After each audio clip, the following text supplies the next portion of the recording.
Welcome! Today we are going to do something that will instantly make your English sound more impressive. We're going to tackle one of the most common and, let's be honest, most overused verbs out there.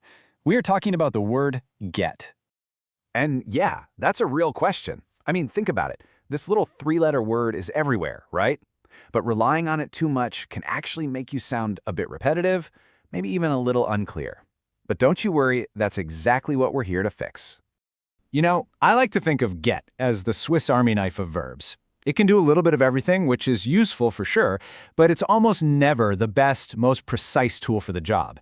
It's totally fine for a casual chat, but if you want to sound more articulate, more sophisticated, well, you're gonna need some upgrades. So, let's start with our very first set of upgrades, the verbs go and turn. These two are absolutely fantastic for talking about changes, and they add a layer of detail and emotion that get just can't quite capture. Okay, so here's the main difference between them.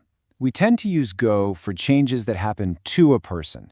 You know, changes in their personality, their appearance. Often it's a gradual thing or maybe a negative shift. On the other hand, turn is all about that bam, that sudden dramatic change. It's especially common when we're talking about colors. Just take a look at these examples. People go mad, they go bald, they go gray. You see the pattern? They all describe a change in a person's state. You wouldn't really say someone got bald, right? You'd say they went bald. It just sounds so much more natural to a native speaker because it's the right word pairing. And here's another perfect example. The sky went dark. That verb went just captures that sudden, gloomy shift in the atmosphere perfectly. It really paints a picture in your mind, way more than just saying the sky got dark.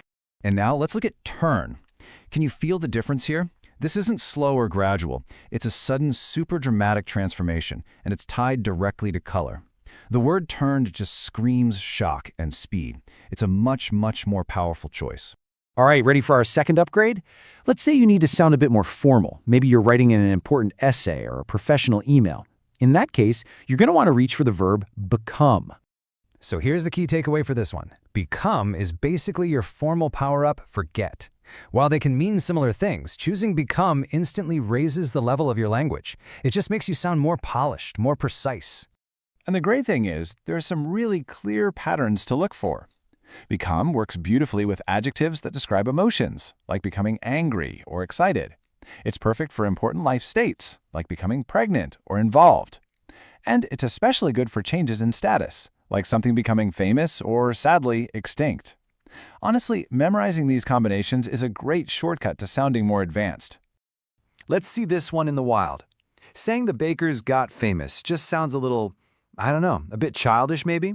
But has become famous? Wow, that sounds like something you'd read in a magazine or a food critic's review. It signals that change in status with real sophistication. Okay, so we've covered the theory.